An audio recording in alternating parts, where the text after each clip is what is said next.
Good morning, good afternoon, good evening to every one of you. Thank you very much for your time with us today. Today is 29th of December 2024. Happy Sunday to you all. New Year is just around the corner. We're already the close.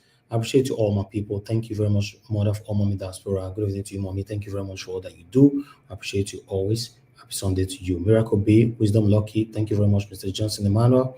God bless you all, my people. Peter Ife. Thank you, Peggy Modi, Dixon Dagbon. God bless you, my people. Sabavo Konga is with us as well. Josephine Sarah is right there with us. Emmanuel Shooks. God bless you all.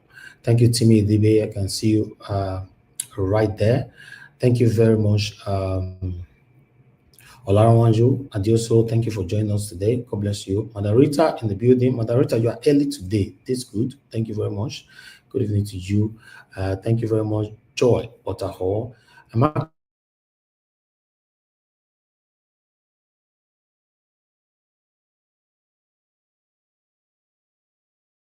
I hope my network is not failing here. I try not fail on this side. I can see you. Thank you very much. Everest, Eji, Kiri, thank you very much. God bless you. Wabo Felix, thank you, thank you, thank you, thank you, thank you. Madam Nena in the building, God bless you, ma. Thank you very much, everyone. I just want us to move on. Today is Sunday, to be honest. I don't want to be here today for long. You know, if my panelists want to join me today, please, if you are free, you can come in on time so that more quick, cut them together so that we can leave here on time. You know, now still festive period. You know, yesterday we spent almost 6 hours. Today, at least, I'm targeting a maximum of 2 hours, maximum. You know, so that's why if you want to put your voice to this today, please come in on time. God bless you all. Moderator, you said what? Network must not fail. Okay. I guess you guys can hear me, right? Okay, good. Kristen CXL, thank you very much. Julius Anthony, Mongile, thank you very much. Good evening to you. I appreciate you all, my people, and God will bless you. Now, earlier on today, I was on air, live with our brother, our comrade, Dele Farotimi, for the first time coming on air on a live stream to speak to Nigerians. But unfortunately, Dele Farotimi have to burst in tears. I was shocked and I was very, very emotional seeing a grown-up man like this crying for our country. He was actually crying how we all united during the time of his arrest or kidnapped or adoption. You know, how we all put our heads together to call for his release. It was like, wow, that means Nigerians, we actually love ourselves, which I know. You know, the problem we have is these politicians. So I'd like us to quickly listen to recapitulate on that particular video again. Then we'll take it from here. Thank you very much, guys. Help us to press on the like button, help us to share. It's very, very important, please. We're not just saying this for the saying sake. Always help us to press on the like so that our voices can go far. Listen to Dele Farotimi. I'm going to post out a link now for those of you that want to join us. You can join us sometime. God bless you all. With which it largely impales stupid predators. Even lions steer clear of the porcupine. As small as it is, its entire body made of quills would kill a lion if it would dare. Now, when that proverb came to my head in the course of this entire ordeal, I made the stupid error of thinking that I was the porcupine and that those who were coming after me were the unwary predator. But I received some sense this morning. Or let me just say, as I have digested the extent and the range of support that I have found since I came out of prison. And I realized that I am not the porcupine. It's not me. I'm just as harmless and defenseless as any of the other rabbits in this space. You will remember that for a long time, I have argued that the Nigerian is not a citizen. I even went as far as to have labeled myself for years as the patriot of an unborn nation. And then Thank I you, believe moderator. on my Twitter feed, you find me labeling myself a victim of Nigeria. Yeah, moderator, And can I you have multiple times spoken to the victimhood of the Nigerian people. I have lamented for years that what truly assails the Nigerian is the complete absence of the rule of law in our country, and how this has left all of us defenseless and as praise in what has become a country of pain. I have spoken to you about this for years, I spoke to you about it, that we are all victims, that we have all become as victims in the country that we have managed to build. I told you how we were all running away.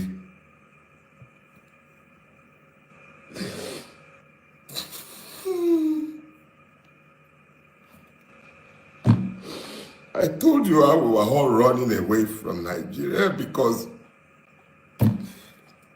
we have built an intolerable country unfit for human habitation. I have called it the evil empire.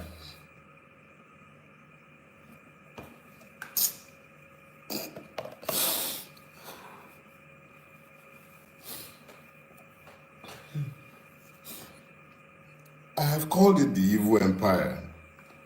I've spoken to the fact that because of what we have all collectively tolerated, we have lost our country and we have become as slaves in the country that we have all built. And we are all to blame. Plus the idiot standing behind pulpits as I'm speaking with you, preaching injustice and lies to the people and helping them to normalize the madness that has overtaken all of us. I said this for years. So I am just as much a victim as each and every one of you. These are the first tears I have shed since my friend Ogunlanu died. I'm not given to tears, and I'm sorry. See, back to the issue. We all built this. We made this mess together, and it will take all of us to resolve the mess that we have made. It will take all of us.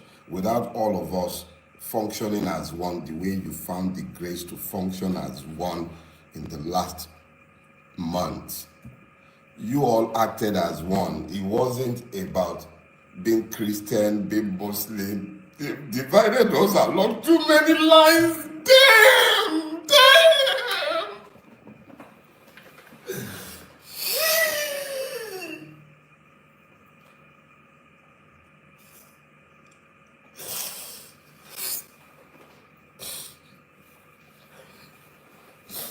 We stopped being human because we became Nigerians.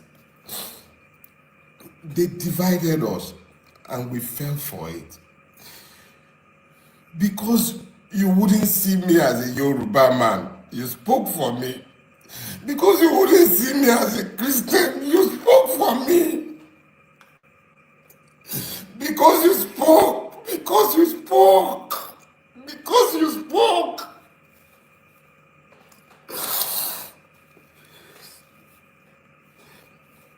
Because you spoke, Nigeria couldn't happen to me. Because you spoke. The only reason Nigeria couldn't happen to me is because you spoke. You spoke. That is why Nigeria couldn't happen to me. And yeah, Nigeria couldn't happen to me. Emu, Eki Biten record. You found your voices. I became you. And in our collective, you couldn't be silenced. And I could not be silenced. So it wasn't me that became the porcupine. It was you, the Nigerian citizens, that became the porcupine. So here is what we're going to do. First question I need you to ask yourself is this. How many of the people feeling the pains of the Nigerian state in detention or in prison deserve to be where they are? There's multiple people that I met in prison, and I will yet speak to my prison experience. But I assure you, I didn't shed a single tear. I was happy for the free accommodation. I didn't like the food and I didn't have to eat it. So I'm not talking about me in some pity form. I went to prison and I view it as a finishing school. All right, I'll stop it right there. That was a very, very emotional moment right there, watching that particular video, because I was live with him today, so I felt it so hard. His statement is deep. Because you spoke, Nigeria couldn't happen to me. You get that? Because you spoke, Nigeria couldn't happen to me. In case you don't get it, let me reinterpret in my own understanding. Because say we talk, these people could not silence him. If not, Dele Farotimi would have been history today. Because we circulated it in every social media platform. For example, Niger Watch platform, every single day, we were calling for his release. Many other concerns Nigerians, Twitter, Instagram, TikTok, YouTube, everywhere. Even on ground, people were barricading the court everywhere. Because you spoke, Nigeria could not happen to me. That is deep. I believe we all will learn now that the mindset of it not concern me, not be my business, we have to take it away from us. When something happening to your fellow brother, please speak. If not, they will silence that person. He mentioned it. Because you could not stay silent, they could not silence me. Get those two statements right. Because you spoke, Nigeria could not happen to me. Because you did not stay silent, they could not silence me. This is it.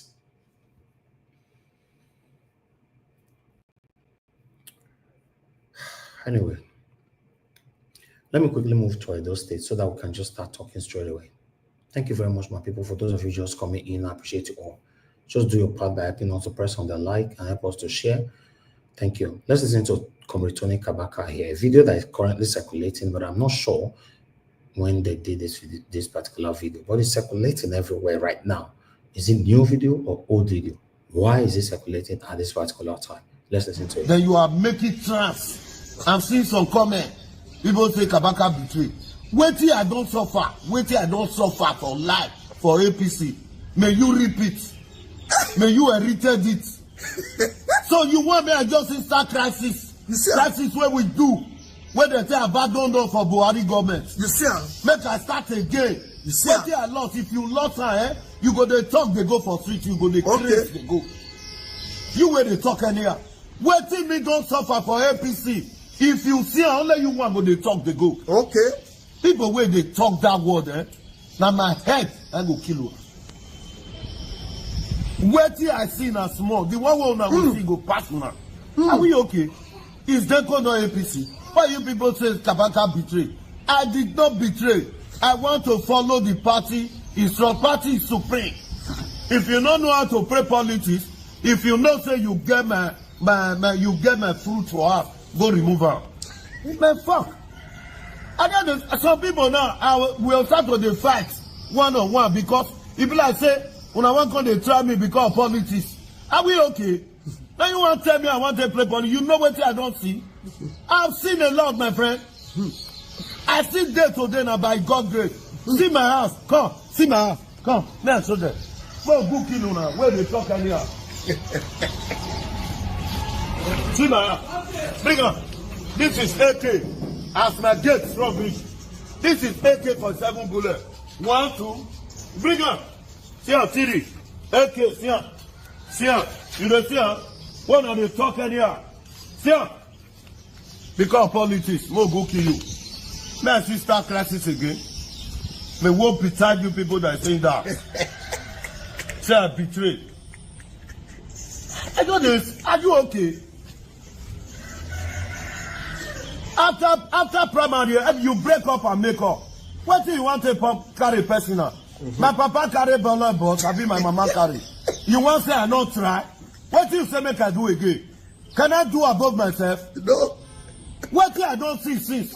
For all what I do since? What I don't see? So me I start to the fight again, make my head kill you. You where they send this message to you suppose know yourself. Hey, now you want to control my life? I'm a PC for God's sake. That video was during the Edo State governorship election. Because I remember I saw that particular video, especially the area where he went to show the gate with the AK-47. So it's not recent. That video was, but why are they circulating it now? The video is everywhere. Yeah, but nevertheless, I'd like us to move on. Thank you very much, my people. That is all I have for you guys today. Dele Farotimi is currently trending for this particular video that I did this morning. But I'd like us to talk. Let's talk. Guys, thank you very much. I can see those of you on the comment section just coming in. God's power. Thank you very much, my brother, for joining us this evening. God bless you. Didi Anthony, Kate Amoro say, God's child. Thank you very much, my people. Diaspora Diva, I can see you. It's been a while. Divine Cross, thank you very much for joining us. God bless you. Thank you, my people right there. Please press on the dollar sign. You can buy me a coffee. If you can't, that would be nice. And also press on the like button. Help us to share. I only have one panelist right now. In case you want to join us, please come in. Let's hear from you. Or if you want to call in, you can still call in. But before that, okay, let me see if somebody call in 10 seconds. If not, I'll just move straight to Margarita so that we can start talking. The phone line is here. If you want to call in, quickly call in and let's take it from here. Thank you very much, my people. I appreciate you all. Oh, should I post the link again? Paul Madugo, thank you very much. Good evening to you. I appreciate you. Okay, I'll just do that now. The link has been reposted for the last time for today. You can save it in case you want to join later, but still depend. Arinze Chukuma, thank you very much. God bless you. Yeah, I got super chat already from Amaka Fujabi. Thank you very much, man. I'm very, very, very grateful. This is my Christmas gift from you. Thank you so much. God bless you, man. Thank you. Desmond Igbins, thank you very much. God bless you. Thanks for joining us. You said exactly it is evil empire, no question about it. That's what we see, my brother. The Dele Farotimi video was very, very emotional. Okay, nobody's calling in right now. Maybe later. I understand that everybody's busy now, so it's not easy. Normally, in a real sense, as I was take the whole 1 week off, Christmas, New Year, I will come on air at all. You don't understand, but we are encouraging ourselves here to do what we are doing today. 2025 is around the corner. There will be more challenges for the government and all that. So there will be a lot of broadcasts. We should have that in mind. But meanwhile, Margarita, it's good to have you on air early today. I really do appreciate this. When people join me join me on time, I always appreciate it, so that we can get on with the broadcast on time. Margarita, I better talk to us. Good evening to you and happy weekend to you. Thank you, man. Mr. Elvis, sorry, I got a new system, so I'm just trying to walk around. That's why, I just needed to flash my face a little bit so that people will know that I'm very happy to be here. May I see you just sit down today? Say yes. Now office. Now you sit down. Put. No. Really office. Anyway, good afternoon, Mr. Elvis. My lovely mommy diaspora. I'm the only one that still loves you. Greetings to my brothers and sisters out there. Mr. Johnson Emmanuel, Maka Fojebi, thank you so much for your gift. And everybody watching from home, God bless you. And Happy Christmas too. We are still celebrating the birth of Jesus Christ. And I wish everybody a prosperous 2025. Yes, if I have to be here every day and say this every day, I would say this every day. Mr. Elvis, I want to thank you for taking time to even come here at all in this festive season.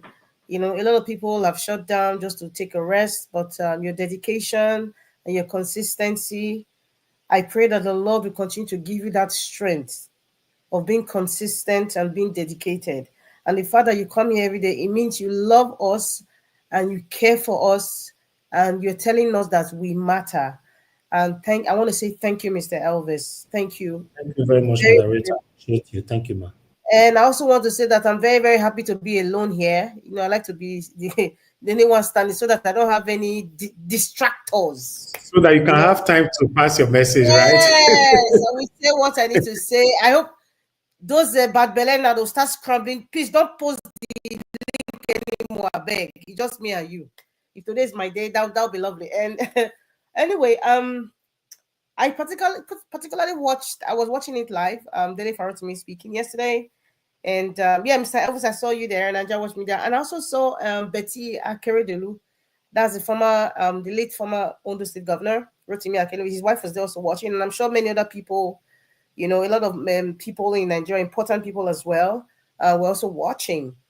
And yes, I'm an emotional person too, and I felt his pain, and you know, I was kind of teary eyed too. I want to respect every man there. See, I love it when, especially a man, because of our culture and where we're coming from, shows his emotion, especially to the entire world like this. I respect Dele Farotimi, SAN. He's just shown to the world that when a man feels the pain, when a man has a passion, when a man is standing for the truth, even if it means him crying in public, he would cry. Crying is not a sign of weakness, my people. It's not a sign of weakness. It's a sign of strength. It's a sign of strength. God bless Dele Farotimi. God bless Peter Obi. I have said it in my own way. It's based on what my own opinion, what I see. Dele Farotimi and Peter Obi, they are not the one that's going to stand on that pedestal to change the status quo of Nigeria as a country. Their roles is what is panning out for all of us. We are all seeing it. We are all watching it. Dele Farotimi has his role. I think by now he already knows what his purpose is. I mean, he's always talking about purpose. He knows what his purpose is. Peter Obi, I think, knows what his purpose is. The one who is to change Nigeria, who is to stand there. Perhaps the Lord hasn't revealed that person to us yet. But I believe little catalysts, I would call the likes of Dele Farotimi, Peter Obi, and every other strong man or woman, even Mr. Elvis, you're also part of the catalysm. A lot of catalysts need to come out there to effect change. And it starts with the change of the mindset. When we see a man, I repeat, great man like Dele Farotimi come out here in tears, talking about his ordeals, and he's saying it with all sense of responsibility and with all sense of peace. And he minces no words, and he cannot be gagged. He cannot be shut down because he's like a bell that cannot be shut down. When we see men like this is gradually changing the mindset of a whole lot of Nigerians. They know. So that's why I say he's a catalyst. He's just a tool to the country that we ought to be. He's just a tool. The mind, because a lot of people's mindset is messed up. The psyche is messed, the mentality is messed up. This is just a gradual process. Pa Adebanjo did his best, you know, as an old man who's been there, done that. He did his best. Perhaps to say, oh, his voice is too small. His voice is not, you know, widespread as someone like Dele Farotimi. Now the new generation is gone. Peter Obi's generation is different. Dele Farotimi's generation is a little bit close to the Gen Z generation, yes, because there's a Gen X coming, already existing. It's kind of close, sort of, and that's why he keeps talking and he keeps speaking. Mr. Elvis still comes here, and we keep saying, share this video. People think we are sharing it as if we are sharing cake. Nobody's eating any cake here. Share it so that the country that you need or the country that you desire, you are helping to aim to that desperate desire of a good country called Nigeria. I watched it keenly, and I was teary-eyed when he cried. The part that he said, damn, is like, have we become this bad? Have we become this bad? This is a man that loves Nigeria, the man that is, I know some people say, do you have to cry to prove to you love Nigeria? Well, he's expressing himself the best way he can as a human being, as a man who loves his nation. He loves his nation. He's willing to go to jail. He has made peace with himself. He has made peace with his family. His family understands the assignment. His family understands the assignment. And I dare say, Mr. Elvis said again, your family understands your assignment. And that's why you come here every day. Even times where people shut down for the year or take vacation or rest, you don't. You are able to do this because your family understands your assignment. Your wife understands the assignment. Your children understand the assignment. Glory be to God for that. And that's why God will continue to bless you, Mr. Elvis, and your family. You need to understand. So Nigerians need to understand the assignment. So men like this, great men like this, it's very hard to see a Nigerian man of his status, of Dele Farotimi status, cry for Nigeria. The last time we saw some big men cry was when Herbert Wigwe passed on. And we saw great men, they're great in their own way. You saw Emma's crying. You saw big men cry, they weep. You know, not for Nigeria, but the loss of a friend and perhaps some financial advisor, whatever it is, you know, in their personal life. But this man is weeping for Nigeria. He's weeping. That is to show you the depth of pain. The depth of pain that he feels that a lot of Nigerians are going through. He's just saying, who am I? Look at me, I'm out. 21 days after. And it pained me so much that I had to cry.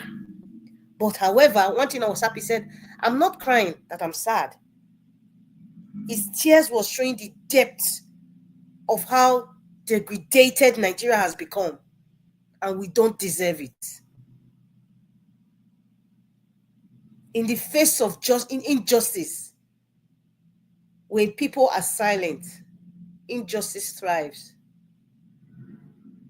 In this phase that Dele Farotimi went through, there was a lot of silence. We spoke about it in this channel. There was a lot of scary, painful silence from people, many people who should have spoken. The few who spoke, that's fine. But many should have spoken. Many, very many. They live in Nigeria. Some live outside Nigeria, but majority of them live in Nigeria. Majority of them work in this system. Majority of them know what Dele Farotimi was going through was right. Majority of them knows the rule of law. Majority of them are high places. Majority of them are royal fathers and mothers and all. Majority of them are influencers. Majority of them are musicians, influencers, people that people look up to, but they were silent. I know some people might say, oh, it's not everybody that must speak. It's not everybody that must speak. We didn't hear type something. I know there's an actress who I respect so much. I won't mention her name. When Dele Farotimi's book came out, she said, I have 20 to give for free. That is activism, silent activism. Very few people did that. There's some celebrities that can afford 1 million books of Dele Farotimi's book without even shaking. I'm not talking about political leaders. Celebrities, actresses, musicians, they could afford 1 million books and they will have shared that 1 billion books to every secondary school in Nigeria, even 5 million books, they will have been able to afford it. They know. And Dele Farotimi and the truth is coming for them. Yes, I love the last comment he made. I'm coming for you all. I'm coming for you. And they know themselves. Where are they now? Shame. Shame. Can any of them come out now? Those who wrote on the newspaper, yes, they call themselves SAN. They know how they got the SAN. So all of them wanted to go and mark register. A lot of them were marking register, making comments, suggesting he should be disbarred. Many of them, they'll go and pay Guardian newspaper to write an epistle of rubbish on why Dele Farotimi is lying, because they want to mark register for their slave master, Afe Babalola. Yes, now we saw it now. Some of them were sitting on this fence. They came on TV like Falana. They came to talk. Let's make it no law, say and no talk for the matter. But I didn't hear them talk like what's that professor in America that came to tell the entire nation that, listen, what jurisdiction about defamation of character also applies to Ekiti, not just Lagos and Edo states. Are you telling me that all the SAN did not know? Are you telling me that they didn't know? I called that on Olumide Akpata. I'm going to talk about those state persons. I called that Chief Michael Zekome. I didn't hear them speak. At least as far as I know, they're not in the hospital. It's not like they cannot speak. They can speak. I didn't hear them. But he took a professor who's a professor outside Nigeria to tell everybody. But there we are. We have so-called SCNs, even lawyers that were quiet. Why? Because of one evil genius. You were all silent. See, Dele Farotimi, just like Peter Obi, those are catalysts to expose the demons amongst us. Perhaps it was good that the man for Bodlon became president, so as to know the kinds of animals we have around human beings. Perhaps Dele Farotimi need to stay incarcerated, kidnapped for 21 days, so that, Nigerians, they could see the animals that are living amongst us, educated or uneducated, rich or poor. Perhaps when they say a blessing in disguise, this is a typical example of what happened to Dele Farotimi. It is changing the mindset of a lot of people. That is the result of what we are getting today. In case you don't know, the psyche of a lot of Nigerians, the awareness is gradually creeping into their frontal lobe. It's creeping in. Some of them are fighting it because they have sold themselves to the oppressors. They are fighting it, but it's creeping in now, and it's coming close to the jugular. It's coming close. It's coming close. And I cannot wait for the next book of Dele. I know he's going to write another book. I believe he's going to write another book. I know. I watched it, and I actually had to get a pen and a pen and a book, like I was in a school. Yes, like I was in a school of truth. And I kind of broke it down to many, many pieces of what he was saying, and then starting with, his words of, he didn't think as a lawyer that the judge, will have, put in an order, about something that's already sub judice. I mean, any lawyer, like he said, any lawyer, even somebody who is not a lawyer, you should know that when a case is in court, it's not something that you still speak about, outside court. It's not. So it wasn't necessary. But I guess perhaps that judge also had to put it in writing so that it's not, there's nothing that says, oh, you were not told. Perhaps, the judge wanted to cross every T and dot every I. He needed to mention it. But I was also happy because listen, people have to watch that video again, like over and over and over again. There were so many messages in that video. He also said something.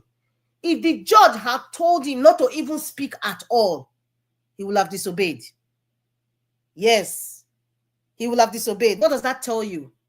As a human being, said, as a human being and somebody of conscience, if you are gagged not to speak again, like they have made you, forcefully made you dumb, perhaps even deaf as well, do not cower into it. If it's something that has to do with the case that is sub judice, that's understandable. But every other fundamental human right, they cannot take it away from him. He has told them, and that's what applies to every person here. No matter the law or the kind of people, that to gag you, don't allow them to take your fundamental human right. That's what he was trying to say. That, however, if you had told him, made an order not to speak at all, he will have broken it. He will have broken it, because he knows that the judge himself knows that you cannot break someone's fundamental human right or even speaking at all. But speaking about the case that sub judice is understandable. And then there's one part that he said he was being abducted, just like my mind went to Nnamdi Kanu. I don't know if maybe some people's mind just reflected to Nnamdi Kanu. I'm like, oh my, I mean, that is somebody that is known. There's a lot of other people who have been abducted, kidnapped. Let me make the word easy for people to understand. They have been kidnapped by the state. They are nameless. Their mother or their father is not a known person. They have nobody to run to. They don't have money. They don't have influence. They don't even have anybody. They can't even afford a lawyer. There's a lot of them like that. And the analogy of the porcupine, it was so profound for me. It's a Yoruba adage. It was so profound for me. Grab it, catch it. He said, you do not catch a porcupine in the same manner as a rabbit. What do you think that means? For me, this is what it meant. This is what it meant. The way, it means a whole lot. The way Nigeria is going, we cannot oust this evil entity through the process of democracy, through the process of election. No, we cannot. It's like you're making a trap. The same way you make a trap for a rat, it cannot be the same way you make a trap for an elephant now. There are two different kinds of traps, two different kinds of processes. The same thing happens in warfare. When you have war generals, they think critically. They don't want to go through the same way or expect their enemies to feel like, okay, they are very predictable. So that is what I see there in that statement. You do not catch a porcupine in the same manner as a rabbit. You do not catch the porcupine in the same manner as a rabbit. In the context of his experience, the porcupine was Nigeria. He spoke up. Many people were bringing out more stories and more stories, international, disgracing Afe Babalola more, and many people who came, all of a sudden, they were silent. None of the Hallelujah praise singers were writing any or suggestions anymore in the newspapers or on social media. They became silent because the truth became too loud. The truth can also be defined as a porcupine. If you think you're an elephant and you want to go fight, you just buy for nothing. You just buy for nothing. In this context of his freedom now, Nigerians became the porcupine based on the fact that we were speaking every day. But in another light, I was now saying, you know what? You cannot catch the porcupine the same manner as the rabbits. What is happening in Nigeria today? We cannot remove or oust or we elect, if it's called election. In fact, it's called an imposition. The man from body again for 2027. It's not just 2027. Going forward, any governorship, council election, we cannot do the right thing using the same process. The wheel has to be reinvented. We have not reinvented the wheel. Yes, we have not reinvented the wheel. It is it's very sad. It's very sad for today. I just went into very, very deep thinking about Nigeria, life and all that, just listening to Dele Farotimi speak. But there's one fact, no one silences the bell. I love that. No one silences the bell. There was a Yoruba adage to that. Yes. And the fact that he said we're all victims, it's true. You see, some people, Nigerians' mentality, even some who live in the diaspora, their mentality, how they think, they are not even aware that unconsciously they are behaving based on the bad way we grew up in Nigeria, the bad way in which I don't want to even call them our leaders, the bad way in which the oppressors have spoiled our psyche. Many people in there, they don't even know they're thinking that way. They don't even know. Because your psyche has been normalized to abnormality. Yes. That's why, when he said we're all victims, and it's true. It's true. When he even made references to the former queen, the former queen of the Oni of Ife. Why is she there? Why is this one in jail? Why? Why are they there? Why? Why do you have people kidnapping, money ritual? Why do we have the, demonic groups like, what they call them, Boko people and all those, those people wearing red in the bushes and all that? Why? Everybody's a victim. Something that led them to become that. Something led them to become the demon that they have become. Something led them to be. The system gradually transformed them to what they ought not to be. That's why I said this is my own interpretation. Why I said we are all victims, because we built it. How do we build it? Our behavior. We only look at who get money pass. We only look at who they drive big car. We only respect who get big house. We only respect who get 1 million full followers. We only respect people when they give us money. We only respect person when they wear designer. We only respect person we get how will I even say the highest educational qualification. You see, those things are fickle. We as a nation, we built that. The younger generations fed into that. What you feed to is what you become. That is why the younger generations want, if you see you're driving a Maybach Mercedes, they don't want to know the process of how you got to that level. They just want to get it because our societies fed, gave these children to feed on all those things. Intimidation. We love it. We love to be sycophants. That is what fed over generations. And that's why I see any young boy get now, say that hook up or Yahoo. They have been feeding into this. Where did they get the food from? Us. The elders, the middle age, the rich, the poor. Us. And it became even the religious leaders. I'm so happy you used that word. The idiots behind the pulpit. Mr. Elvis, those are not nice words to say, but I am quoting Dele Farotimi. The idiots behind the pulpit. We worship Daddy Gio. We are feeding into it. And that is what our society has become. What we feed. We fed so many bad things. And therefore, our society has become horrible, bad, and wicked. We fed into it. When we want to talk about the corruption in the church, we have people who say, touch not my anointed, misquote the Bible, turn the Bible upside down, lie to people, missing people, make people slaves to them, not even to the God that they're supposed to worship. What have you done? You have just participated in feeding evil. And over time, it became normalized. And that's why we want to talk about certain pastors. Some people, the hair on their body will stand up. Like, they're talking about my daddy Joe.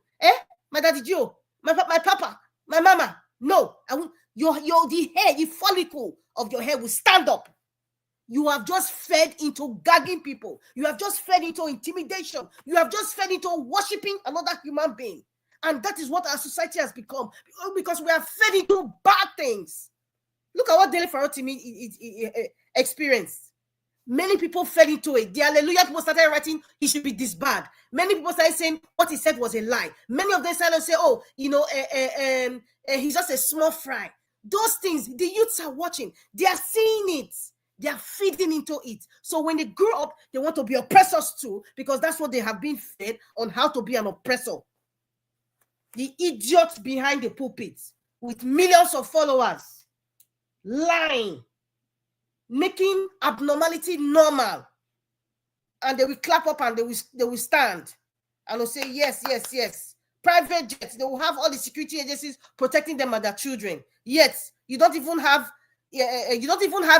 money to even build a gate in your house or even a padlock for your door. You don't have it. Yet you worship the person that has all the security forces around them and their children. And they keep feeding this subservient stupidity to you, and you keep absorbing it. What do you think you will become? If I talk about one person now, all your follicles will stand up because you have been fed to be subservient to stupidity. So in the same vein, he said, we are victims. We are victims. Why would a mother carry her child to just collect 5,000 naira, and then that child passes on by being stampeded on? There's something that has been feeding her psyche to think that she's going to risk her child's life just to collect 5K. There's something also that have fed the psyche of the organizers to think that maybe I should gather people and give them palliative of 5,000 naira. It got to a certain point for her to think that way. What are you feeding into, Nigerians? What are we feeding into ourselves? What are we feeding into the society? Because what people are feeding into, the negativity is more than the positivity. That's the truth. Like this channel that is playing now, Nigeria Watch Now. Are you not supposed to feed into the society in the cyberspace by forwarding this message, by sharing this message? You're supposed to be feeding in something good, because what we're displaying here is something good. You ought to feed it out. Madam Rita, guys, see the way they vibrate. You only your day panel today. Nobody is disturbing you. I am happy to be alone. This one I enjoy metal. It's sweet. Preach on. We are here.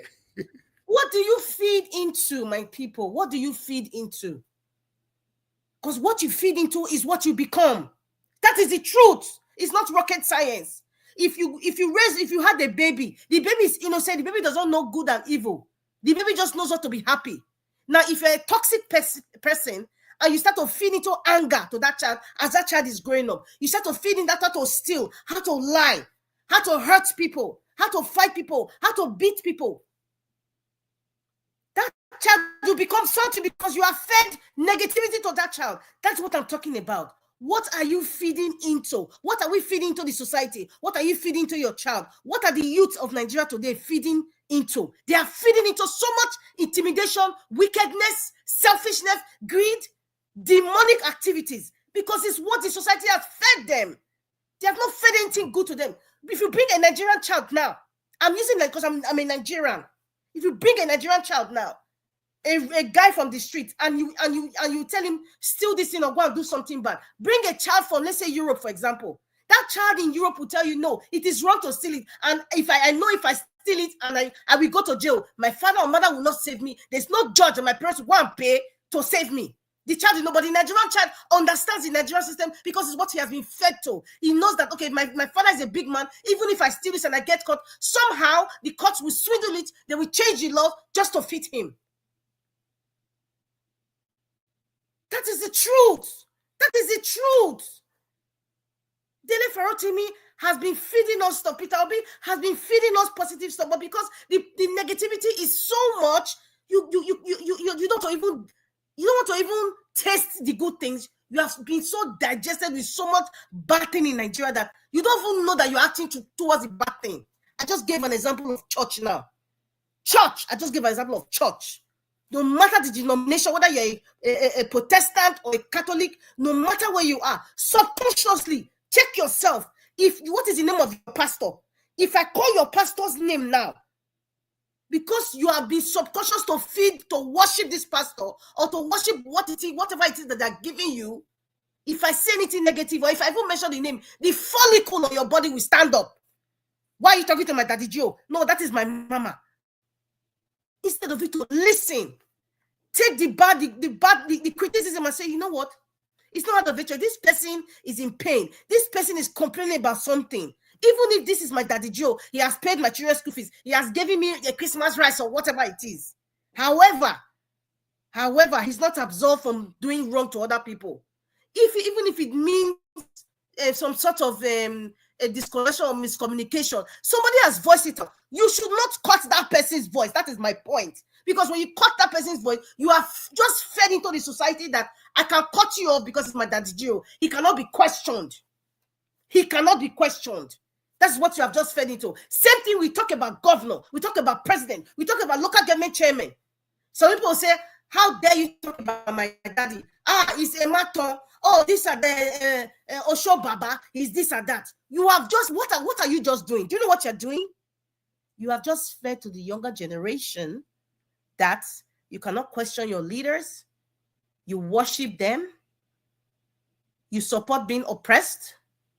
And then when that child grows up and he becomes a politician, because of what you have fed into him, when he becomes governor, he would make sure that he feeds psychophancy to the people around him so that people like me, when I speak, they will try to gag me. But the truth is that they can never gag somebody like me. Just like so many other people, they cannot gag them.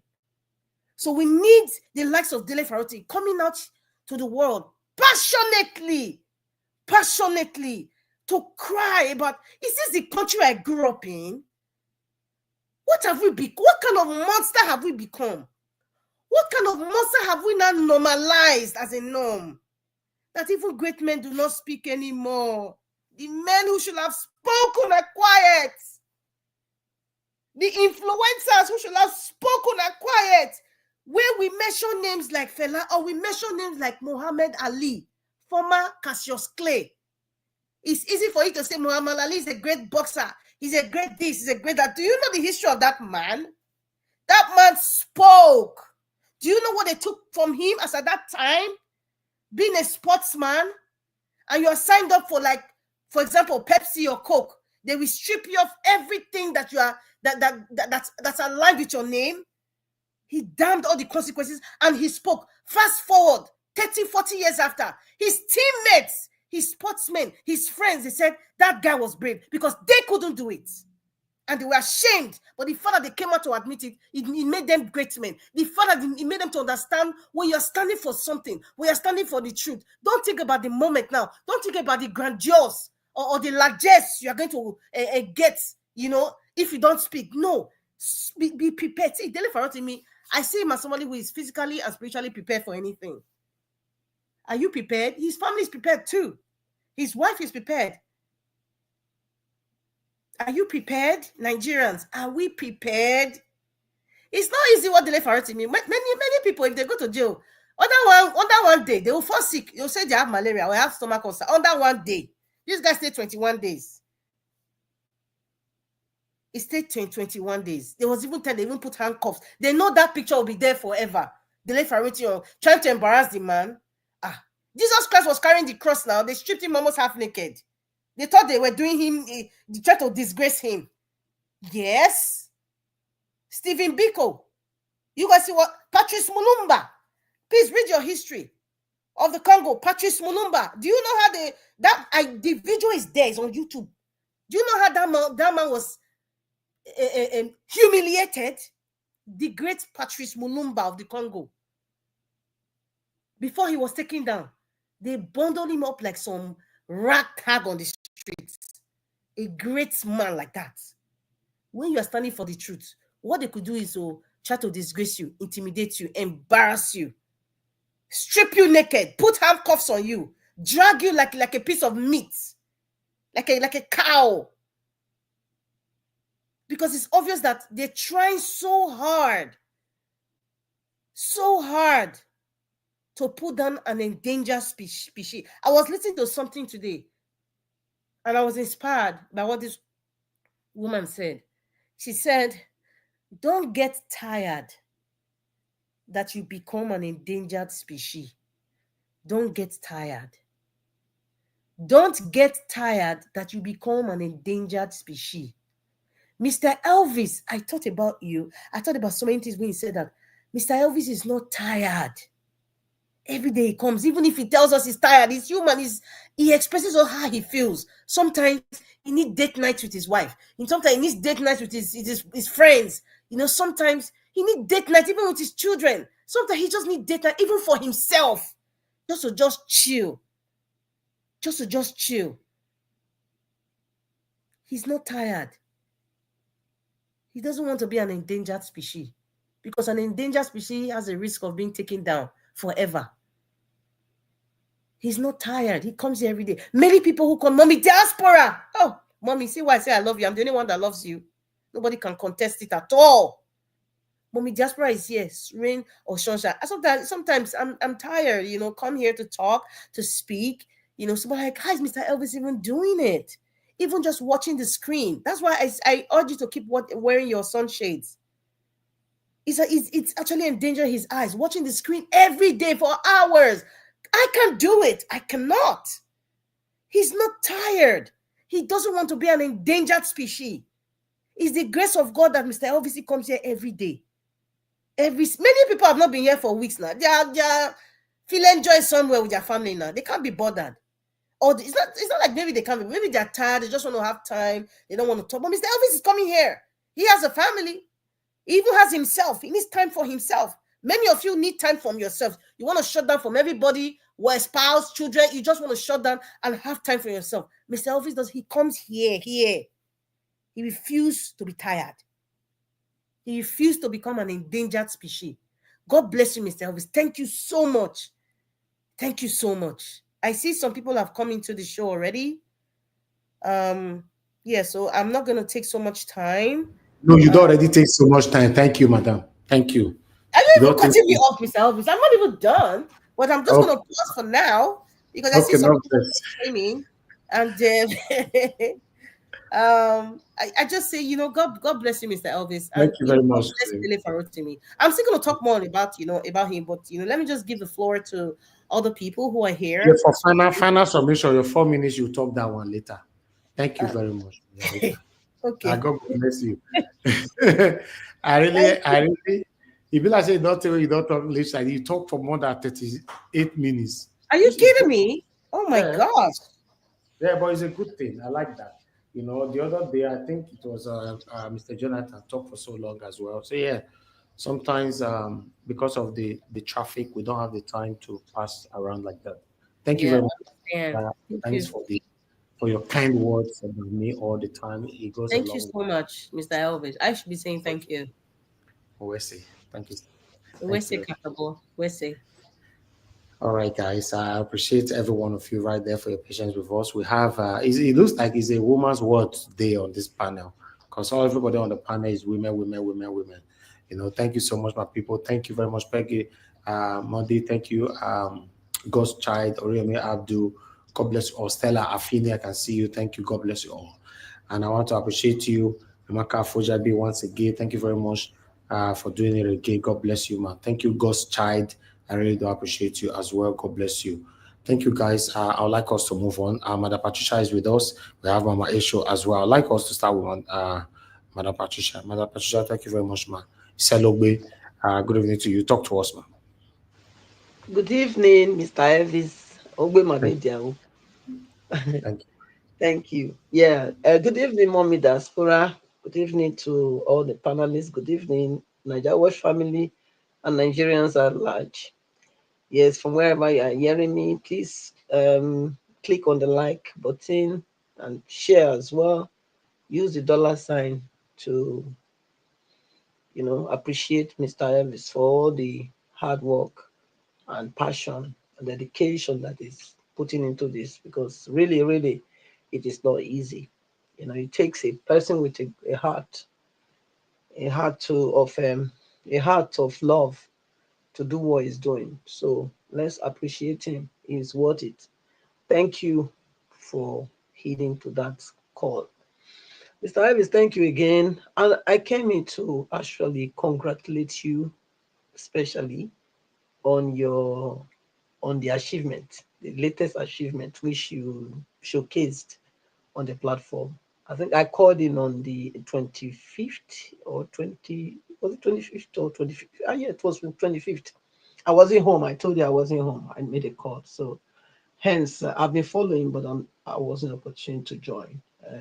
Well, say, ma. Thank you very much, ma. Thank you, ma. So congratulations. That is just another one added to the accolades. Another one added to the blessings. More for you. The year next year is gonna be, a new level altogether for you, a new dimension. And Amen. it's gonna be bigger and greater. Like Amen. I've always prayed, and it's so shall it be. Yes, your latter end shall be greatly increased, Mr. Evans. Yes, your latter end shall be greatly increased. So Amen. every day you are increasing in the name of our Lord Jesus Christ. Thank you, Mommy Diaspora. Thank you again for all you do. It's a great honor to have you, and to know that you are the one that gave such a wonderful person to all of us. Thank you, and may God keep you alive and strong and prolong your life, and also Amen. continue to enjoy the fruit of your labor. Yes, I pray this for you in Jesus' name. Uh, Amen. Mr. Dele Farotimi, yes, I was touched. I cried too because I mean, every well-meaning person felt what what he's feeling, and continue to feel the way Dele Farotimi is feeling, and every other Nigerians that has agitated for a better place for all. King Serowa and all of them, you know, Okotiebo as well. People, great men that have passion for Nigeria, not the ones that decide that that was it. We should split, Then because the division started long ago. It started as a result of the first people that brought those idea of dividing. Since they agreed to come together, then there was no point of that, because they didn't feel like they were a part of it. And Nigeria is a project that really, really is not supposed to be. We know, everybody knows the truth, you know. And still, I don't still think there is any way it can work without we not dissolving this criminality, the criminality structure that has been enacted as Nigeria. Unless unless it's dismantled, you know, we have to reorganize it. We have to go back to something um, regional, you know, and uh, regional regional people should govern their themselves. People should govern themselves. I think that will only be the solution, because we can see how things are. I think it's this divide line, the line that they have divided us with, that is the most issue here, you know. But it is not an issue. It shouldn't have been an issue if we didn't have any foreign interference in our journey, on Earth.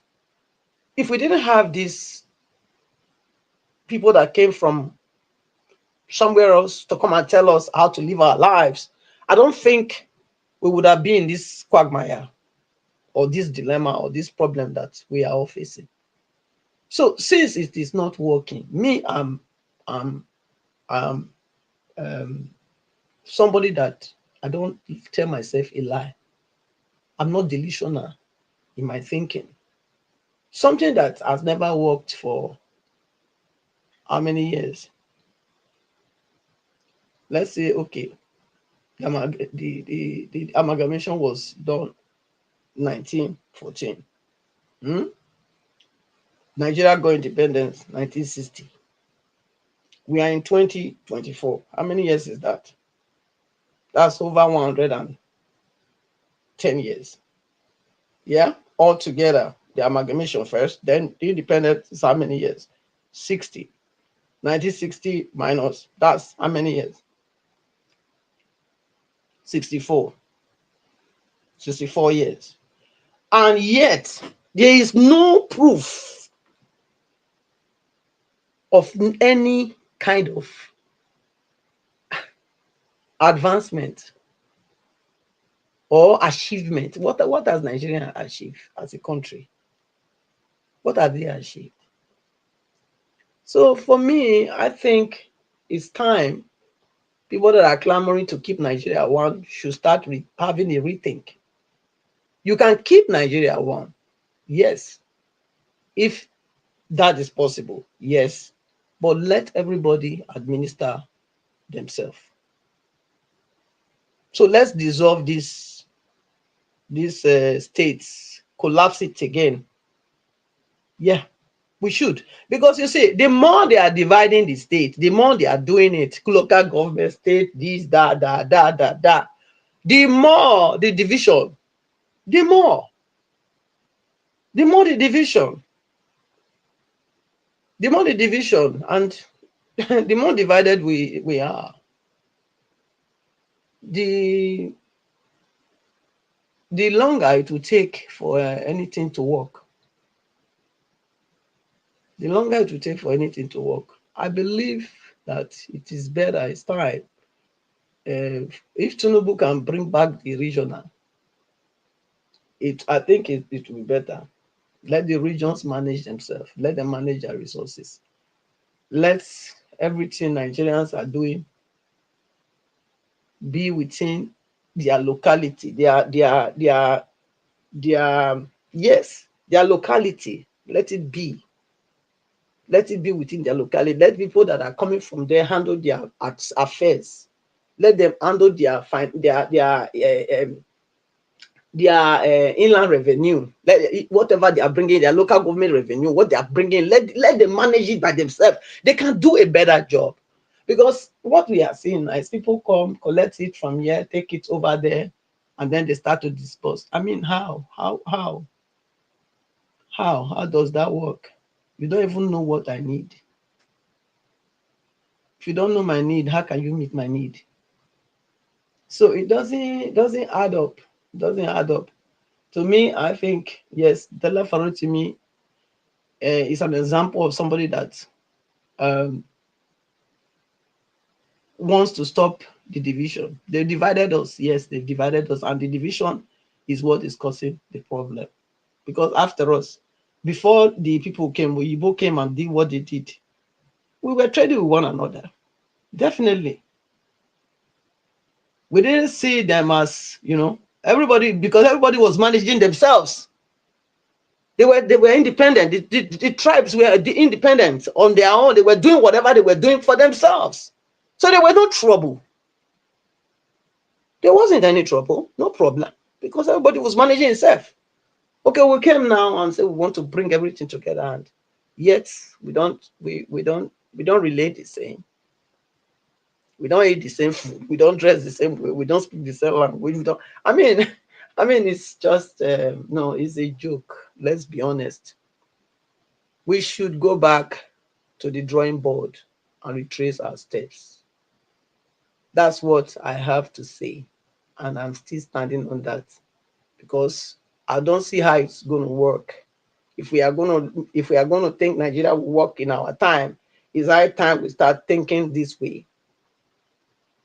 Because it's only the person that is close to you that will know exactly what your pain is, what you require, not the one that is far from you. Because they don't know.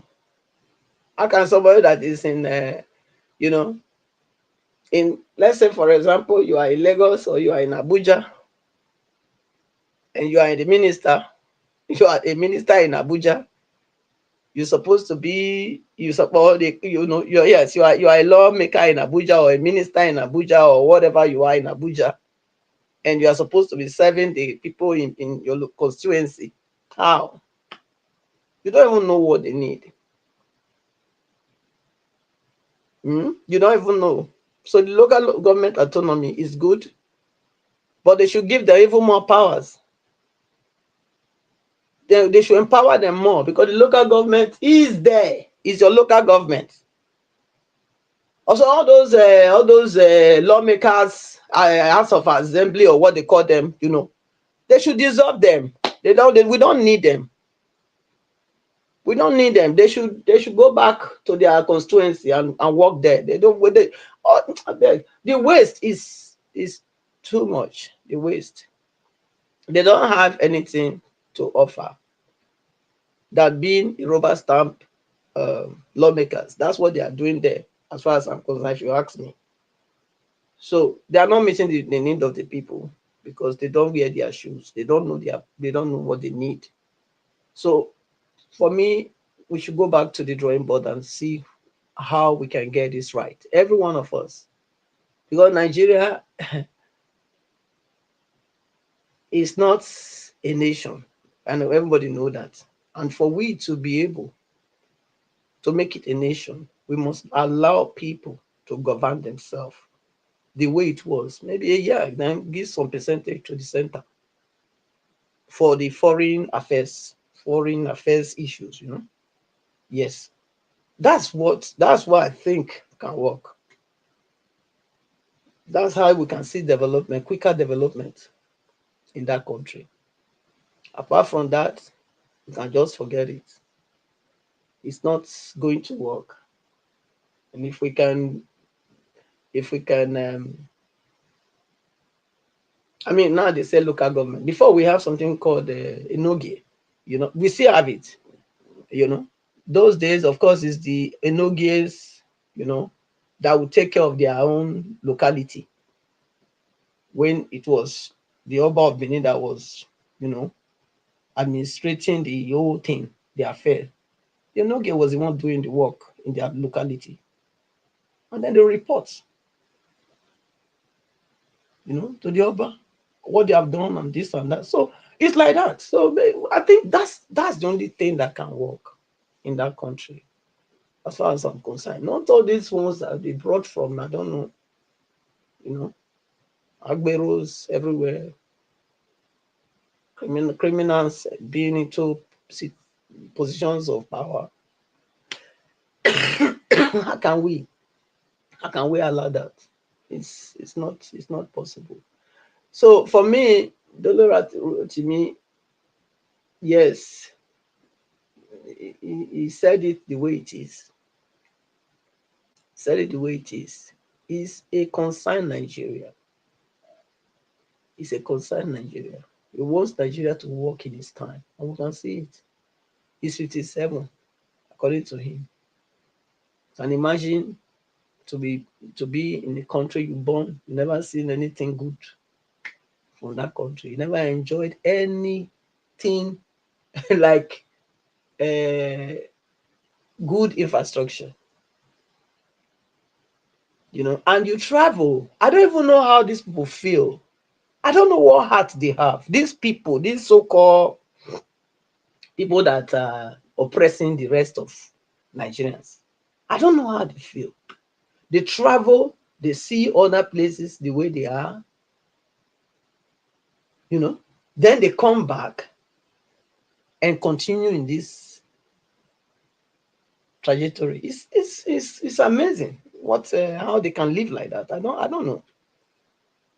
They must be very very very they must be very satanic, as Mr. Evie say, because it take somebody that is satanic, somebody with a heart of stone, you know, to look at your people and don't desire that they should have a life. They should have a good life for that matter. Nigeria is rich. Yes, Nigeria is rich, and I say it here. Nigeria is very rich, but Nigerians are poor. Why? Why?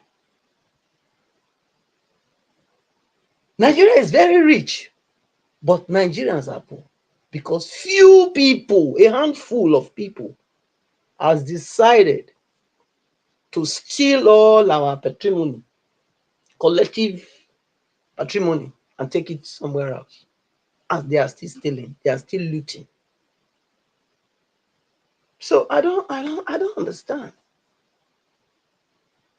I don't understand. When they say pay tax, pay tax, pay tax, our oil, our this, our that, you know, if we want to really look at it, some people that are calling it our oil, our natural resources, I think if they were from Delta State, if they were the ones, if we swap, I think they would have not be calling it our oil. They would have been saying, they would no, they would have not be calling it our taxes, because where is all those taxes coming from? Mostly from the Delta area, the oil producing countries, states at the moment. Lagos, we cannot really say Lagos because that is also a another way of oppressing the other states as well, especially the south. Because why would it be that it's only one place that they have that seaport when the other seaports were working before? We have seaport in Sapele before. We have seaport in Warri. And the oil companies that were at the administration in all those places before, they move all of them to Lagos. So, which means, and so the arrangement is not right. There's a lot of injustice in this place. The place is a place called Nigeria. A lot of injustice. If you say people are agitating because their people are not being employed, according to them, that was the reason why they said they moved the things to Lagos. Because they say the people of the Delta South, they were agitating that you are destroying our environment, and yet we are not benefiting anything from this oil that you are taking the resources. Nobody listened to them. When the man talk from Ugoja, they died him. Other ones came up. They call them rebels. Are they really rebels? Or are they people, or are they consigned people for their people? I think they are consigned people. But they label them. Because if you want to get rid of a dog, if you want everybody else to help you to kill the dog faster, you will give him a bad name. So this is all the issue. So we cannot say Lagos is paying more tax. It has more tax, yes, but it is because they've brought other people's whatever they're supposed to be getting in those states and took it to Lagos. Added to Lagos because they said, oh, those people were making trouble, so they took the companies to Lagos to be functioning in Lagos. Why would it be that it's only how many international airports do we have? Port Harcourt, Lagos, Kano, I think, and or maybe Sokoto, Abuja is 5. What is wrong with we having one in Benin or Warri? Must I travel to Lagos all the time when I want to travel out?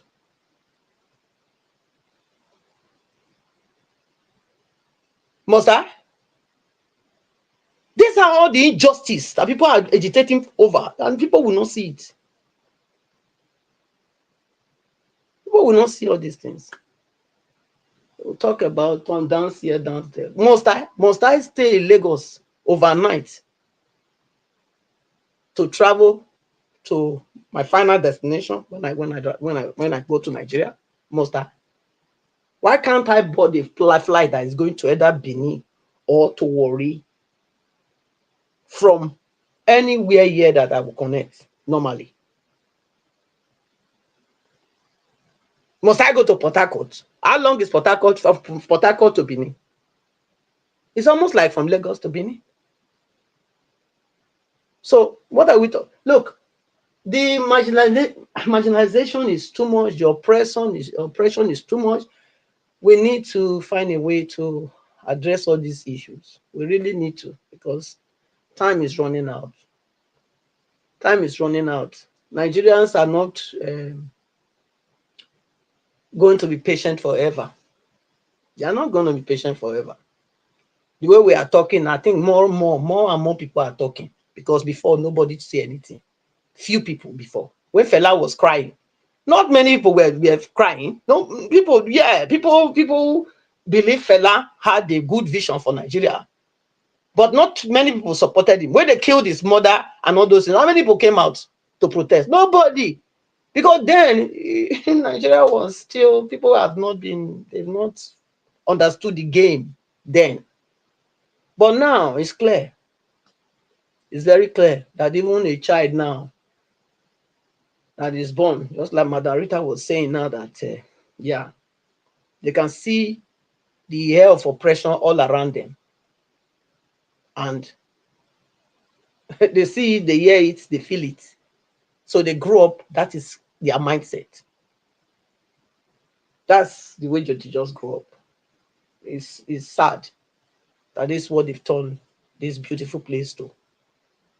But is it? Can it be redeemed? Yes, can be redeemed. It's redeemable if we do. Only if we are willing to go back to our drawing board, which is, and where is the drawing board?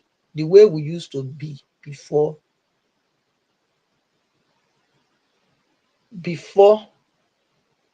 either before the Oyibo came or the regional one. The regional one worked just very well. It was during the regional one that Ugbemudia did a lot of things in Benin and other places, Warri and all those places. This spot I'm talking about, that was the time. Benin had buses like these buses we have here. Not the double decker in UK, no, not those ones. The long normal buses, those ones, beautiful ones. Yes, Benin had it running and everywhere was beautiful. There are trees, on the streets, on the sides. There are trees. Now there's no tree anywhere. Nothing. Yeah, why erosion not go disturb people before?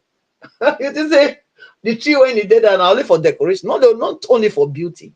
It has its own reason why they put trees on the road, on the streets. Yes. Yeah, there's a reason to it. So people came and hugged the trees down to top it them. I don't know. But anyway, it was beautiful in my time as a child. I remember very well.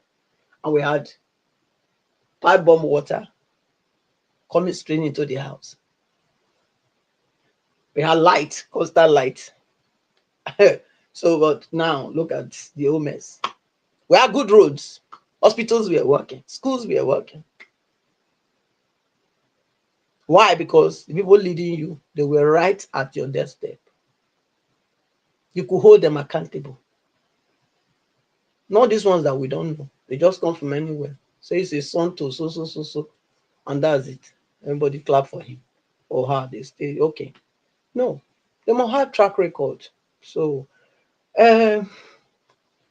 Evans, Nigeria matter. Like I said, this for me, this is the way it can only be resolved. Anybody that is trying to put it together and say it will work, it will work. I don't know how it want to work. I can't see it working. I can't see it working. I can't see it working. Even if I would have loved it to work, but I cannot see it working because the difference is clear. It's very clear. Unless there is fairness, there is equity, and there is justice in how we deal with each other, then it can work. As long as these things are missing, it has been missing and it's continuing to be missing, then there is no hope. There's no hope. It's not redeemable. If this continue, the only solution is to dissolve the thing, dismantle it completely and reset it. And then give the people a new orientation. The youths need to be reorientated, re-educated. After the dismantling, that's when the re-education will come. It's not before. As long as they are in this criminal structure, they will continue to think the same way. It's only when we are able to break it, break it into the segments that we want to break it, then everybody will want to start to re-sensitize and educate their people. That's only how I see it to work. So, Mr. I will leave it here. Thank you so much. Let me allow Mama Ishu. Mama Ishu, good evening to you. Let me allow her also to talk. Thank you. Thank Greetings. you very much, Madam Patricia. God bless you, man. Thank you. Mama H, it's good to have you on the show. Good evening to you, man. Please talk to us. Shana, happy last Sunday of the year to everyone. And thank you to everyone for keeping the fight on. You see, all protocol as I've said, if I'm not greeting everybody one by one as usual, is because when I listened to that video today that Dele Farotimi spoke for the first time since he left the prison, and him breaking down in the midst of his discussion, I felt every one of us had to take a sober reflection as we enter into the new year. And we should individually analyze his statement. He said Nigeria didn't happen to him because we refuse to be divided by the opium they used to divide us, which is religion and tribe. And because we put that aside, we spoke with one voice, we fought with one voice, and their original plan did not happen. And it is something each one of us had to take a deep thought about. Because it is in that spirit we can get what we want as a people who, by his own definition,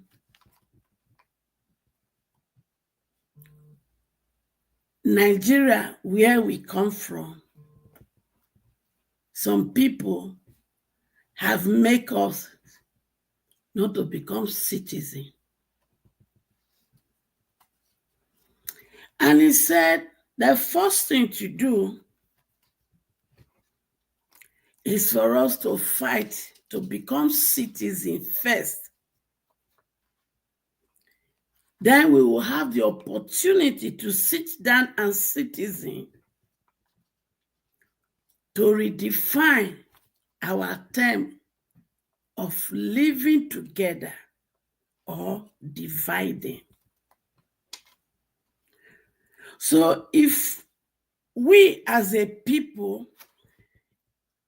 as at this point, as we cross into the new year, as we know that the life of the younger generation are in jeopardy, and we cannot still reason within ourselves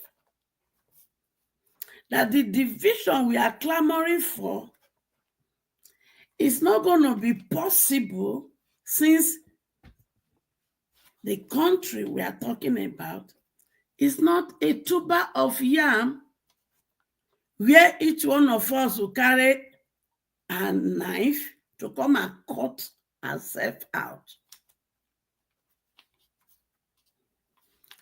There is much wisdom in every statement that came from Dele Farotimi today. And it is high time each one of us should go and listen to that over and over again and understand that we shouldn't enter into the new year with a mindset that has taken us to nowhere.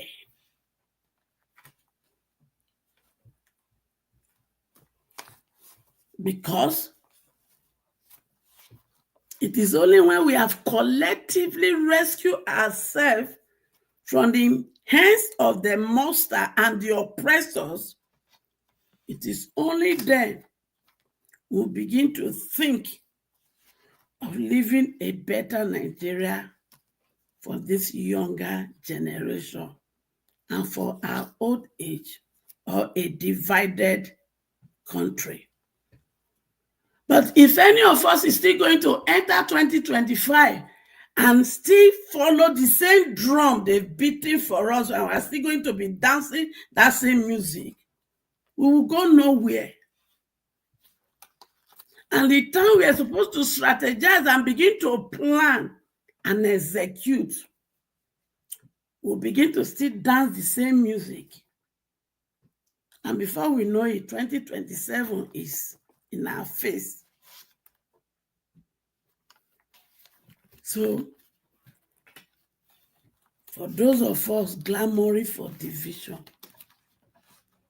from what Egbon Dele Farotimi has spoken today, put that in one corner. Let's fight as a people. Now, there's something I used to say. When we look at the map of Nigeria, nothing changed. The only thing that have changed is us, Nigerians. It is us. So, whatever thing we are thinking that, oh, by the time we cut ourselves now, without changing our mindset, our attitude, our character, and everything that makes me to be me, if I do not change those things, and if every one of us does not change it, there's nothing will change. We are the cause of the problem in Nigeria. As we point hands to those in the political environment, we should also know that 4 is pointing to us. So like rulers, like followers. Those people didn't get into power without us being architect of how they get there. The evil they are perpetuating, the looting and everything that they are doing, is not going to be successful if 1 or 2 of us did not partake in their doings. How do we treat those we call house help? How do we treat our workers? Because it's the same thing that those who are in political power are treating us. So as we round up this year, let's know that we have a generation we must fight because of. If you have no reason to fight, if you have no reason to want to work together as one, it is time we have reason. Because me as a person, I won't find it funny if we enter 2025 and we are still going to begin to dance to this their reading. I was in this space a few days ago and I was saying that when we begin to divide ourselves with this tribe, we don't even understand the chaos we are even creating for this younger generation. Because majority of us are product of intermarriage from different tribes. And now we have allowed this wicked oppressor to use that to sow seed of discord in us, that some of our younger ones are having struggle in their relationship because they don't know what the outcome will come. It is only in the last election that I know that women are now the owner of a child in Nigeria, which was what was displayed in Lagos. And now we are still going to cross over with the same narrative. Let's stop. Let's fight to first of all gain our citizenship first as a people before we begin to sit down and have a constitution that addresses the problem. And what is the problem? Injustice, unfairness. Tell me which part of Nigeria that we don't really suffer this thing. I want to know. And that is why in my own definition, I say there are only two tribes in Nigeria. The tribe of the oppressed, which me and you belong to, which me and my children belongs to, and the tribe of the oppressors. And in the tribe of the oppressors, there is no division among them, neither by religion or tribe. They marry themselves, they go to party together. Look at during this period, didn't you see them felicitating together? And yet we are still running with the same seed of discord they sow in our life. Look at the Niger Delta, where the money they spend and lavish comes from. Are we not suffering over there? US, where some of the places they get oil from, like Alaska and all, the citizens, they benefit from whatever that belongs to them. There is a particular check they get because they are from Alaska. Not because they are from Alaska by just birth. Once you even go to Alaska and stay there for 1 year, you are qualified for that same benefit. What is the benefit of those of us that are from Niger Delta? Nothing. Our lands, our waters are polluted.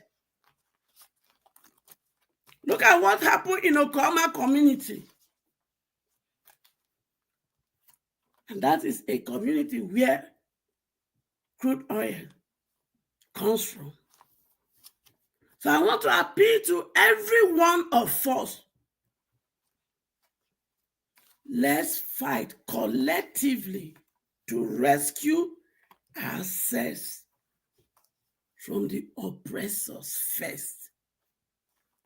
Then we can now sit down and structure a constitution that gives room for referendum, and also structure a constitution that will accommodate all this unfair treatment, injustice that is ravaging us. Because whether you believe it or not, if you go to the north, if you go to the south, if you go to the east, if you go to the sixth political zone of Nigeria today, you will see the tribe of the oppressors and the oppressed. So why are we talking as if it is only one particular place that is suffering, when we know it is a group of people that have teamed themselves as a cabal that are behind it, and they are few. If only we can understand that they are few, and we must resist them with every breath that is in us, and rescue our nation from their hands, so that our children will not serve their children, because they are already setting the pace.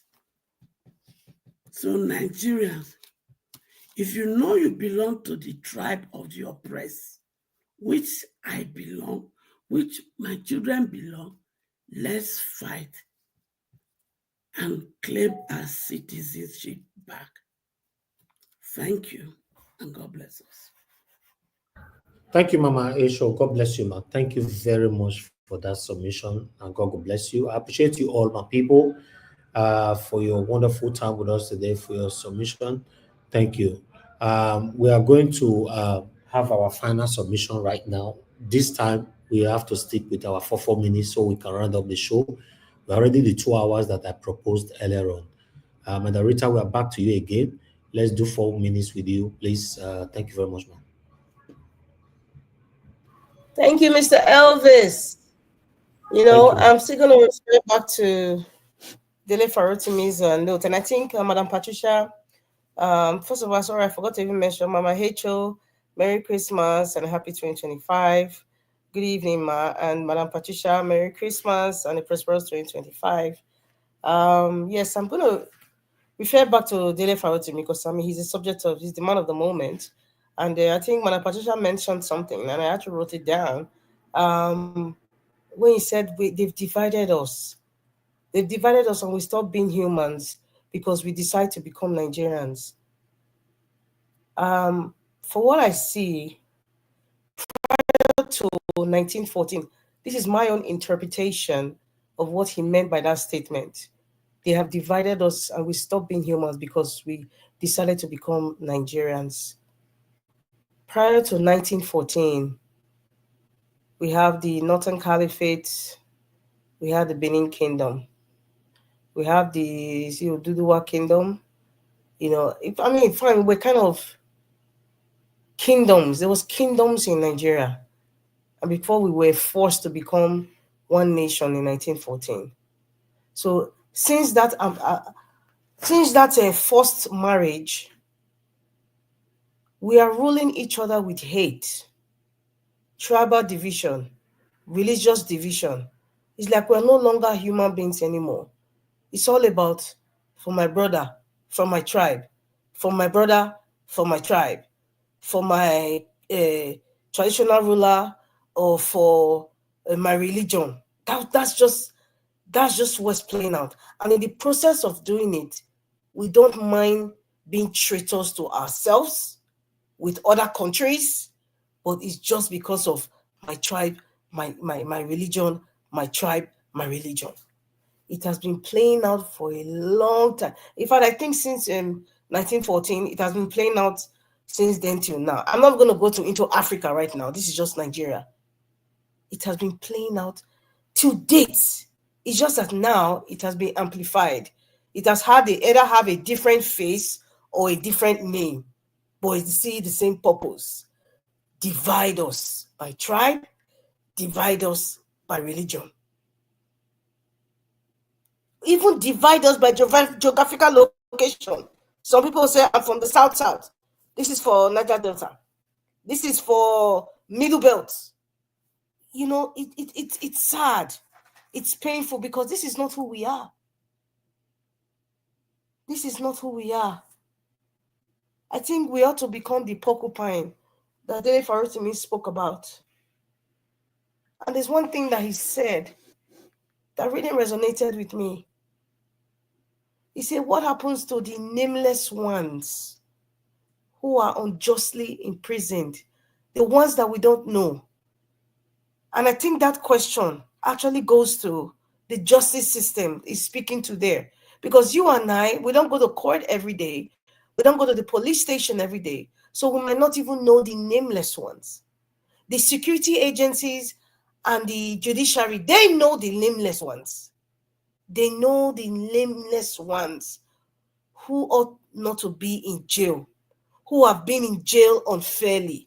They know the nameless ones. The ones that we know, Naomi, the former Oni of Ife's wife. We know Kanu Nnamdi Kanu. We know so many other people who have been incarcerated. Those are the ones that we know. What about the ones we don't know? So it's a kind of reflection on, it's not just about Dele Farotimi. It's about many people who have gone through this kind of kidnap and intimidation and incarceration of what Dele Farotimi went through. There are many of them. I hope the security agencies and the justice system that put those nameless ones in jail, I hope that they have that conscience to review all those justices, to go to the prisons and review each person that is there and see what their crime, if their crime or the so-called crime that they claim that they committed is worth them being in jail. And I'm expecting that book about that from Dele Farotimi, because he gave us insight, like he's going to talk about that in his experiences there. We need to really think deep about that. And you know what? Finally, Dele Farotimi said he cannot be silenced. All of us, we cannot afford to be silenced, because silence in the face of injustice validates the abnormality that has become us. Thank you very much, Mr. Elvis.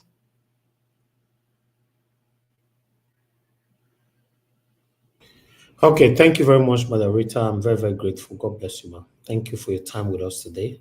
Thank you very much. All right, Mother Patricia, I don't know if you're still with us to take your 4 minutes. I'm here, Mr. Elvis. Thank you. But by the way, where are all the men? Okay. Black Panther and Mr. Jonathan. Where No, are you people? we'll see. They are still We'll see that tomorrow. Christmas chicken and turkey. It's women. It's not only we let them come. See that tomorrow. Thank you. Where's Black Panther? For 5 days, Black Panther has been eating bushmeat. You He refused to come understand? out. Black never- Panther, me you come. We are We waiting never for see you. Black.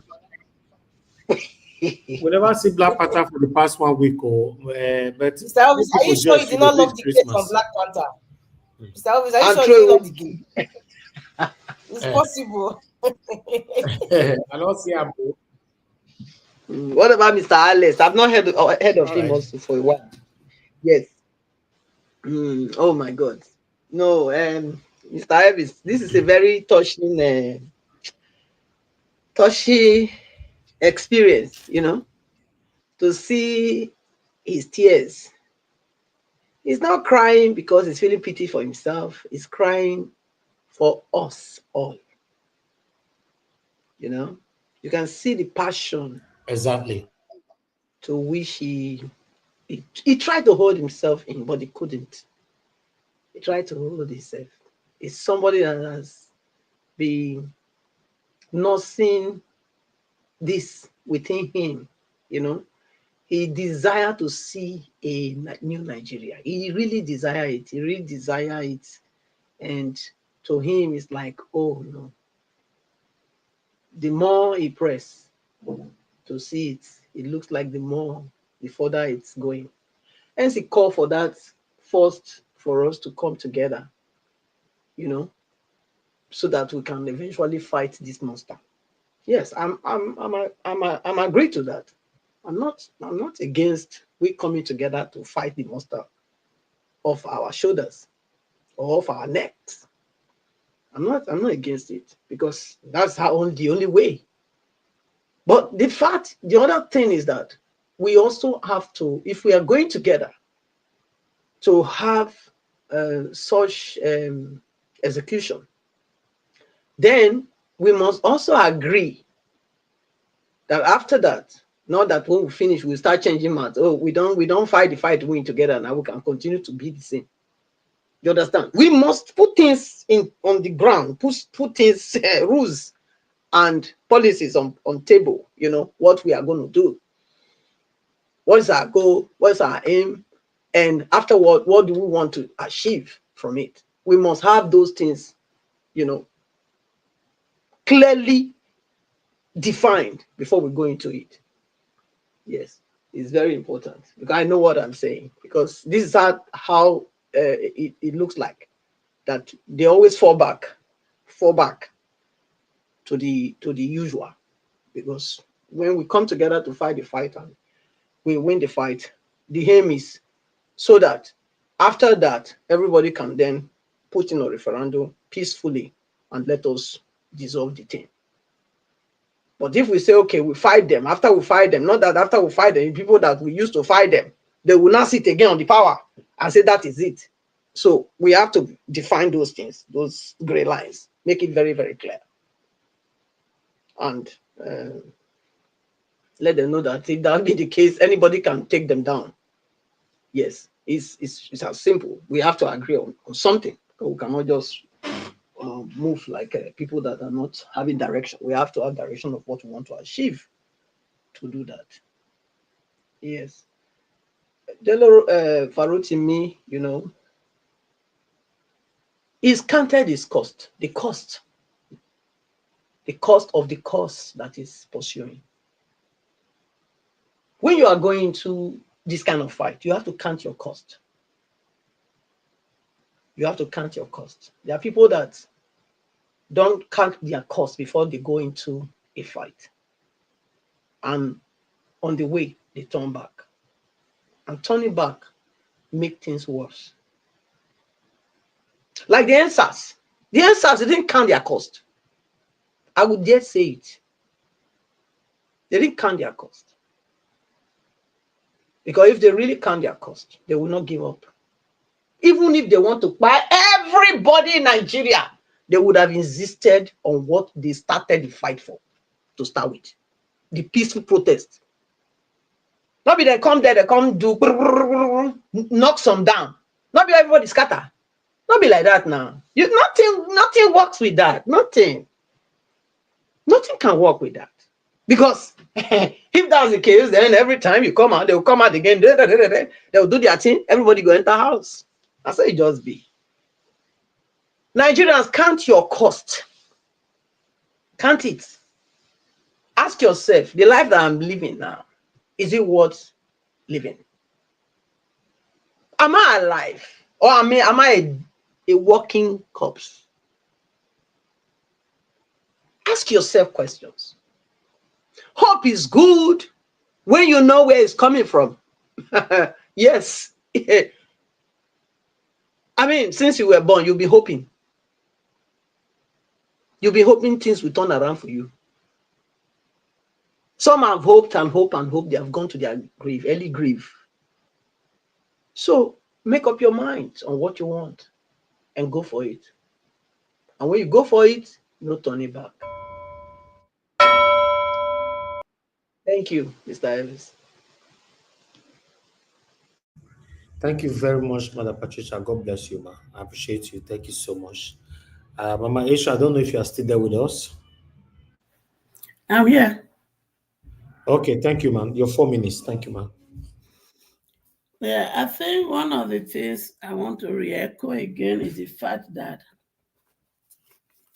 none of us choose the parent we want to come into this world through. None of us choose the tribe per se we want to come into this world. So it pleases God to put us in that land, in that country called Nigeria. And it pleases God to bring us forth through our various parents and our various so-called tribe. But if God in his infinite mercy has created us in this diversity, and we do not have a say in it, why are we choosing to have issue with our fellow brother as being sown in our mind by this oppressor for their political gain? Why are we still wanting to bend and run with it? Knowing fully well that they only do it for their political selfish reason. And when they go into that office, they don't care about us that were being used to perpetuate themselves into the office. Can't we just see it from that angle? For those of us that say, oh, we don't have anything in common, let us stop deceiving ourselves. If you notice of recent, which is making me more proud to be in Nigeria, is the fact that the whiteys are beginning to embrace our culture. They are beginning to embrace our food. And yet, we are not seeing the uniqueness in all this.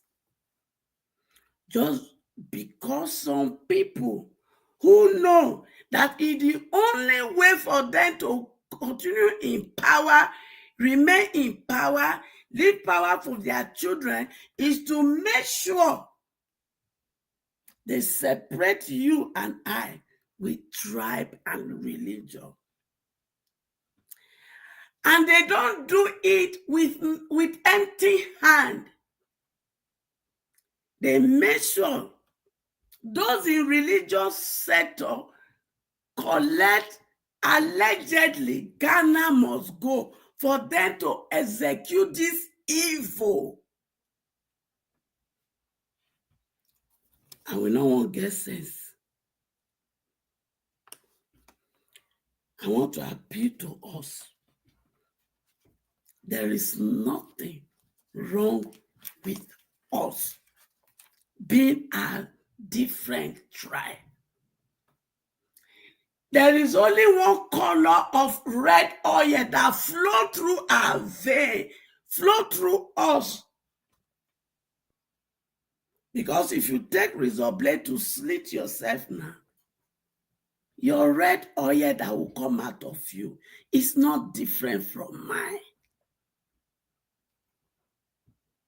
And even in our different tribe per se, there is still something that is common among it. Therefore, for us to be able to live a healthy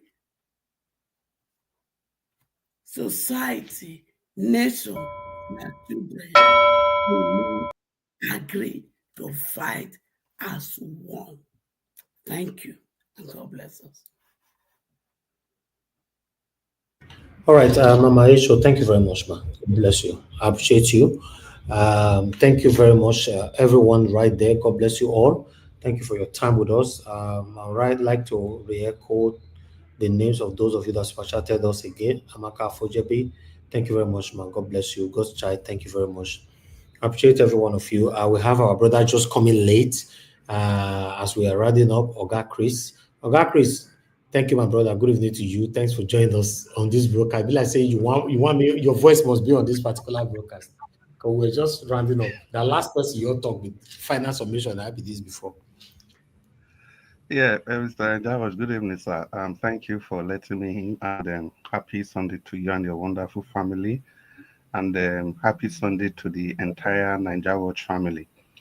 And the people in the comment section, I want to say good evening to all of you, and I hope we are preparing for the new year. And everybody listening to us from everywhere across the globe, I want to say good evening to you all.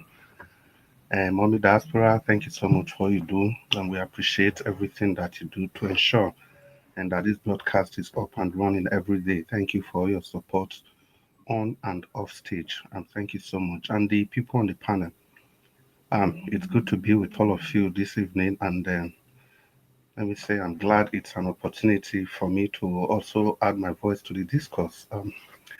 First and foremost, I wasn't able to. Yeah, Domo sir, I So wasn't I'll, able to. I'll just let you give your submission, then we can round up from there. So just talk when you are done on your own, then we'll take it from there. Wesley.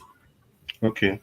Well, I even though I didn't listen to everything you played, but obviously the picture on the screen says it No, no, all. no. Dele Farotimi, did you watch the video this morning? Yes, Dele Farotimi's video. Yeah, that's what we're talking about. Yeah, I Yeah, watched where it. he burst into tears and Yeah, all that. Yes, that's what we're talking about. Yeah. yeah, I watched it. Yeah, like I was saying, the picture on the screen says it all. You know, for me, I've been trying to look at this picture carefully, but sadly, I can't see Dele Farotimi's face. I think that's the problem. I've tried to use different glasses, different magnification. I've even used a kaleidoscope, but yet I can't see his face. Unfortunately, the faces I'm seeing are the faces of those many Nigerians that are going through the same thing or things that are even worse than this. And as we speak, they've not had any form of reprieve and they've been going through this for years unending. They are there, nobody's talking about them. Nobody is hearing their screaming. Nobody is even aware that they exist in such places. And most of them are passing on. And nobody is remembering them. No epitaph is written about them. No single word is being said about them. And they are there, they are bound in the society. And sadly, most of these people, they are not just people that we don't know. Some of them are even great people, and some of them are people that you don't know at all, and some of them are in between. Because when the Nigerian state comes for you, there's hardly anything you can do. They've came for different people before. The only difference is that if they come for the people that are already popular, that everybody know, we all can talk, sometimes loud, sometimes in hushed voices, but most of the time we are helpless and we can't do anything. Because as we speak, there are still so many names, known names, that are still suffering this cruelty of our justice system. And permit me to add, of our criminal justice system. And from time immemorial, excuse me, since the inception of our great nation, so many names are bound. If we just want to go back to a little bit, let's say in the late 80s, when the military style of governance was at the um, was most pronounced. Remember the likes of I would like to use his own namesake. Remember a certain Dele from Edo State of those days till today. Nobody can tell what actually happened to him. But obviously it was Nigeria that happened to him. No justice, nothing, nothing. So many of them. Is it Bola Ige that we discussed the other time till today? No justice, nothing, nothing, nothing. Look at Kanu Wanko, the one that is currently the preoccupation of the Nigerian state. Nnamdi Kanu, sorry, he's still there, and no justice for him. Even as bad as the criminal justice system, they've given him freedom, but the state has decided otherwise because there are people that are bigger than the laws of our land. And as long as you have that style of governance, any country at all, be rest assured that you are not moving anywhere. And people from Denmark, yeah, you understand, I've said this several times. I think Madam Patricia, and you understand the Danish society, they wrote that med laws kalmar land bygger. It means it is only with law that you can build your nation.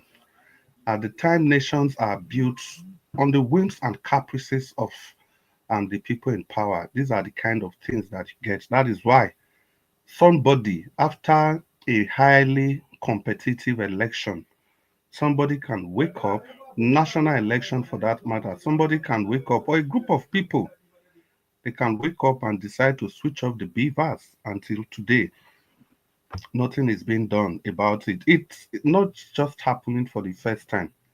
We don't expect it to happen the same way every time.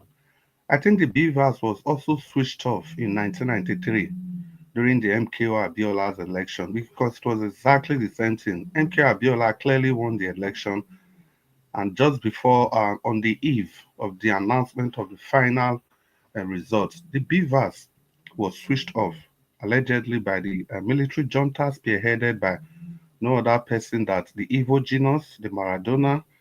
Of course, you all know his name, Ibrahim Badamosi Babangida, the Minabon emperor. And 30 years later, 1993, 2003, 2023, the same fate The same fate befell our great nation. This to tell you that it has been like this from the beginning. It's nothing new. And from that time, in between these 30 years, so many other things, uncountable, they've all happened. Is it all the elections that are taking place between that 30 years? Just selection, selection, selection, and selection. Like what transpired in Edo State, completely shambolic. And what even scares me most in the election that happened in Edo State, even the people that are claiming that they were rigged out, the people that are celebrating the victory, none of them is recognizing the fact that the election, the entirety of the election was fraud, was fraudulent completely. But they are all pointing to they are holding on to their victory. And that's to tell you how skewed and how evil oriented our minds are. Is it really that we don't like what is happening? Or what we don't like is that we are not the one perpetuating this crime? But what we don't like is that as long as it happens to any other person that we don't like, it is fine, it can continue. The reason I say this is that you see, we all saw what happened in Edo State. We saw that the two leading parties, they were all involved in vote buying, in malpractice. But today, the malpractice is being discussed as if it was only one party that did that. It was a clear case of the mightiest rigor took over the day. Even the Labour Party that's supposed to be the third contending force was even worse off because the trusted generals that were supposed to be on the field betrayed the people. So this goes to just show that this is the nation we are in. And not until we wake up to the realization that it's only this nation that we have, that we must have to fight for its soul. There's just nothing. It's like moving in circles, moving in circles. And like Dele Farotimi rightly said, he said he used to think that he was the porcupine, well protected. No animal in his craziest imagination will want to go after the porcupine. Of course, if you do, you're going to get a very good pushback that you will live to remember for the rest of your life. Dele Farotimi said he thought he was that, but he now realized that from this incident that happened to him, that there are so many porcupines leading around the society, leading around every nook and cranny of the country.